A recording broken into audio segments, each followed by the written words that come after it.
Hey everybody, Tim and Julie here for Batman Brave and the Bold, Season 2, Part 3, which means we're about halfway through the season. Going through it pretty quick. We're almost done with the show. 5 episodes actually. I snuck one in on her. I don't know if she noticed. Episodes 11 through 15. So, episode 11, Chill of the Night. So, this is a big episode. This is the first animated episode, as far as I know, that directly deals with the death of Thomas and Martha Wayne. We've seen it about 600 times, give or take, in live action. But this is the first where we actually deal with it in the animated form. What do you think of this one? This one, it's okay. Okay. Yeah. The things for me, one of the big reasons why I really like this one is the amount of guest stars in it. There's quite a few. Some of them, like Richard Mole, who played Two-Face in the original. I mean, that's kind of cool. Didn't really matter. Mostly the ones that I care about are Thomas and Martha Wayne. Who was Thomas and Martha Wayne? Adam West and Julie Newmar played Batman's parents. And then the entire episode is the characters of Phantom Stranger and the Spectre basically making a wager against each other.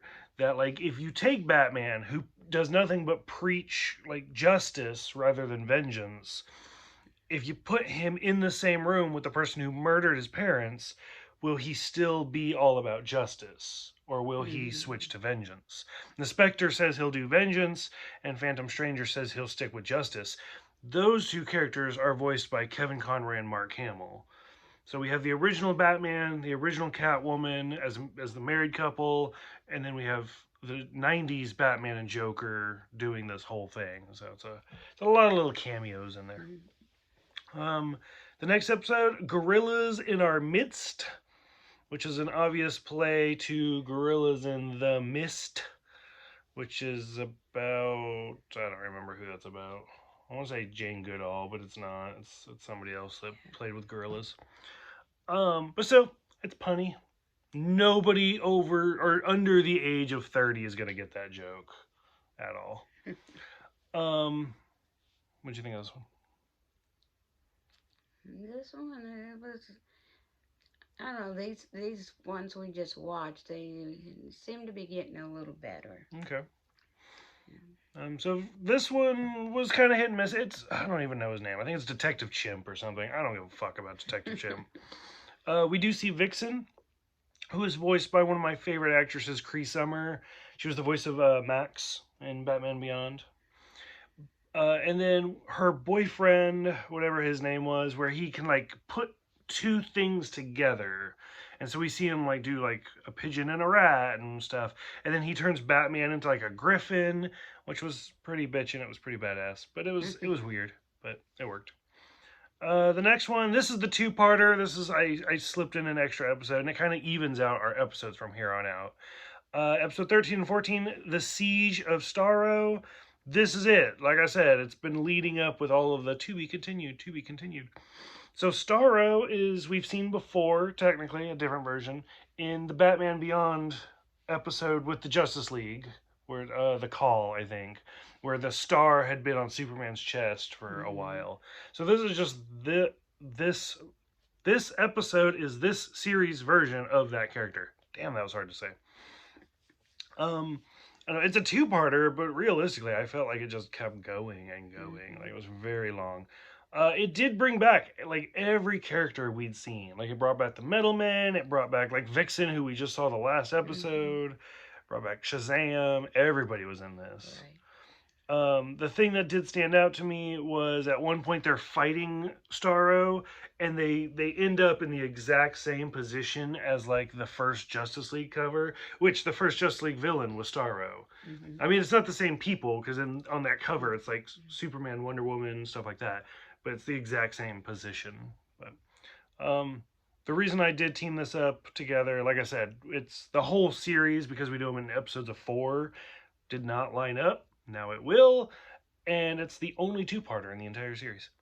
So what did you think of finally seeing the Starro after it's been teased for a while. Which, if we had been watching this like one episode a week, like Starro's been teased for months. Like just the way we watched it, I was like, wait, shit, who's Starro again? I can't even imagine. I wouldn't remember. Yeah. Yeah, it was just, like you said, it seemed like it took forever and ever. But like I said, I mean, these set of episodes, they just seem to be getting a lot better and more enjoyable. Okay.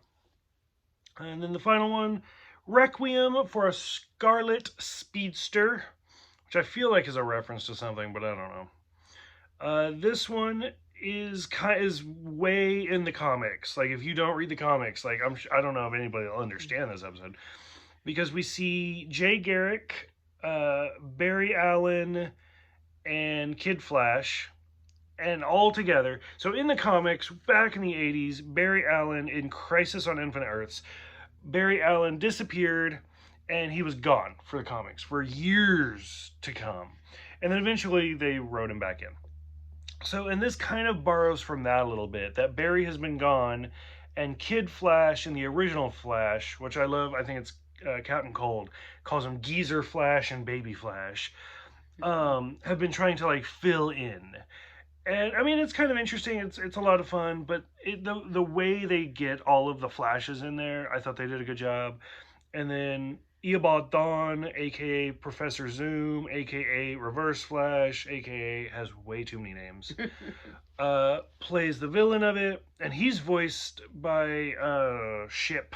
I don't remember his name, but his last name's Ship, who played the Flash in the '90s TV show. Did you ever watch that? A long time ago. So what did you think? I'm a big Flash fan, so I liked it because, like I said, I know all these different Flashes. So what'd you think of this one? I like it. I like Baby Flash. Yeah. He was cute. Yeah. And like you said, yeah, they were zoom, zoom, zoom, all over the place. Yeah. It was good. All right. So any thoughts? Anything that stood out to you that you loved and would want to see again, or something that you were like, "This is dumb. Don't do that." I like Shazam and Flash. Yeah, those two about the names I can remember. Yeah. Yeah. I have years of experience on you, so it's okay. Okay. Okay. Any other closing thoughts? No. All right. So, for those who have seen it, what did you think? Like I said, a lot kind of went down for these. So, what did you think of seeing Joe Chill? What did you think of the only two-parter? And what did you think of the Flashes? I don't really care about the gorilla one. Whatever. So go ahead, let us know. Thank you guys for watching and subscribing, and we will see you guys next time.